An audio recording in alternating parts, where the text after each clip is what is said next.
Rabbi shrah li sadri wa yassir li amri wahlul 'uqdatam min lisani yafqahu qawli. A'udzubillahi minasyaitonirrajim. Bismillahirrahmanirrahim. Ada pertanyaan. Kami ingin mengetahui hukum-hukum terpenting dari bacaan Al-Quran. Jawaban. Yang lazim bagi pembaca Al-Quran hendaknya dalam keadaan suci dari hadas kecil dan besar. Tidak boleh seorang pembaca Al-Quran dalam keadaan berhadas besar. Orang yang junub misalnya tidak boleh membaca Al-Quran sampai ia mandi besar, karena sunnah telah melarang belum membaca Al-Quran bagi yang junub. Adapun wanita haid, para ahlul ilmi berbeda pendapat tentang boleh tidaknya membaca Al-Quran.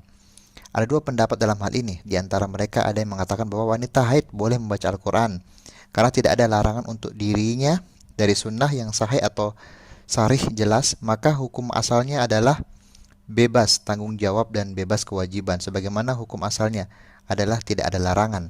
Sebagai ahlul ilmi yang lain berpendapat bahwa wanita haid tidak boleh membaca Al-Quran karena ini termasuk yang diharuskan mandi wajib seperti halnya orang junub. Lagi pula telah diriwayatkan dari Nabi SAW beberapa hadis yang menunjukkan larangan itu. Menurut saya dalam masalah ini, bahwa wanita haid tidak boleh membaca Al-Quran jika maksudnya sekedar membaca.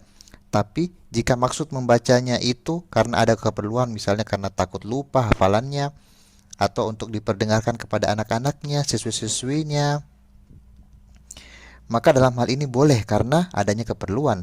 Selain itu boleh juga membaca ayat-ayat seperti zikir, ayat kursi, karena ini termasuk keperluan. Pendapat saya ini tampaknya lebih mendekati kebenaran berdasarkan keperluan wanita haid. Jika ia berkepentingan untuk membacanya, maka ia boleh membacanya, tapi jika tidak kepentingan maka tidak boleh membacanya. Kemudian dari itu, yang lazim bagi pembaca Al-Quran hendaknya menghayati dalam hatinya tentang apa yang ditunjukkan oleh kalimat-kalimat Al-Quran, yaitu mengenal makna-makna yang luhur, baik ayat-ayat itu mengenai berita atau kisah ataupun hukum, karena Allah Subhanahu wa taala menurunkan Al-Quran untuk hikmah.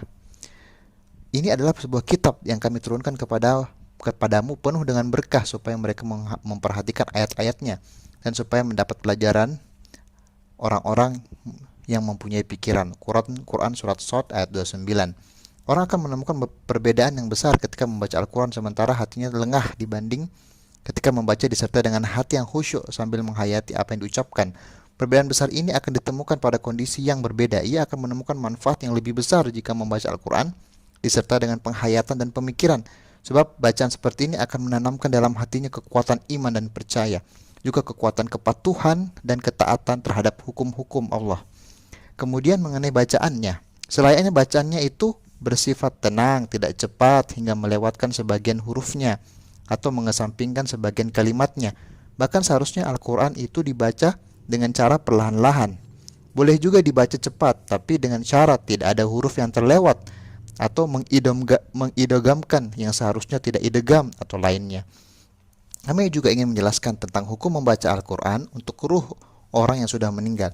Membaca Al-Quran untuk ruh orang yang sudah meninggal, yaitu di mana isi pembaca menginginkan agar pahala bacaannya diberikan pada orang yang sudah meninggal.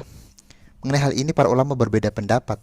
Di antara mereka ada yang berpendapat bahwa hal ini tidak disyariatkan karena orang yang sudah meninggal tidak dapat mengambil manfaat. Ya, ini tidak dapat mengambil manfaat dari Al-Quran.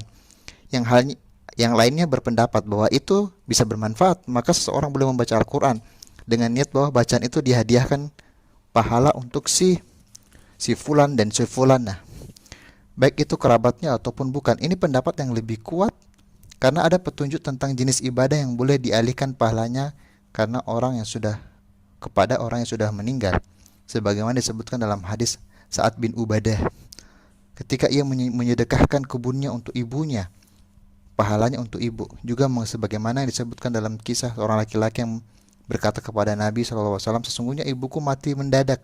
Menurutku seandainya ia sempat berbicara, tentu ia akan bersedekah. Apakah boleh aku bersedekah untuknya? Beliau menjawab, iya.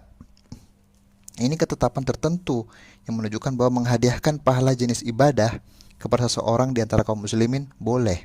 Tapi yang lebih utama dari itu adalah mendoakan orang yang sudah meninggal dan tetap menjadikan amal-amal soleh untuk dirinya. Nabi bersabda, jika anak Adam mati maka terputus amalannya kecuali 3 perkara: sedekah jariyah, ilmu yang bermanfaat, dan anak yang soleh yang mendoakan. Beliau tidak mengatakan atau anak soleh yang membacakan untuknya, atau yang salat untuknya, atau yang berpuasa untuknya, atau yang bersedekah untuknya. Tapi yang beliau katakan adalah anak soleh yang mendoakan. Hal ini menunjukkan bahwa yang lebih utama adalah mendoakan yang telah meninggal, bukan mengerjakan amal soleh untuknya. Karena sebenarnya manusia itu membutuhkan amal soleh guna mendapatkan pahala di sisi Allah. Adapun mengenai bacaan yang dilakukan oleh sebagian orang untuk orang meninggal setelah wafatnya, seperti mengundang orang membaca Al-Quran dengan upah agar pahala bacaannya untuk si mayit, maka hal ini adalah bid'ah dan pahalanya tidak akan sampai. Karena qari yang membaca Al-Quran tujuannya materi. Barang siapa yang melakukan suatu ibadah dengan tujuan keduniaan, maka tidak ada bagian apapun darinya di akhirat.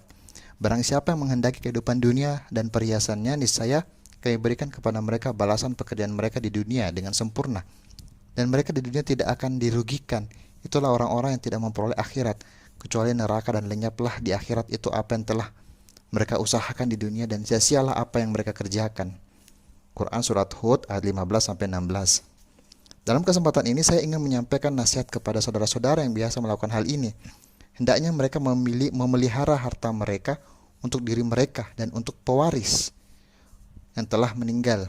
Dan hendaknya mereka tahu bahwa perbuatan mengupah orang membaca Al-Quran untuk yang meninggal itu adalah bid'ah, dan bahwa pahalanya tidak akan sampai kepada mayit. Karena yang membaca Al-Quran tidak mempunyai niat untuk memperoleh, mereka mempunyai niat untuk upah, bukan pahala. Tidak ada pahala bagi sisi Allah. Maka saat itu yang terjadi hanyalah penerimaan upah, sementara itu mayat tidak mengambil manfaat. Subhanakallahumma wa bihamdik, astaghfiruka wa atubu ilaik. Wassalamualaikum warahmatullahi wabarakatuh.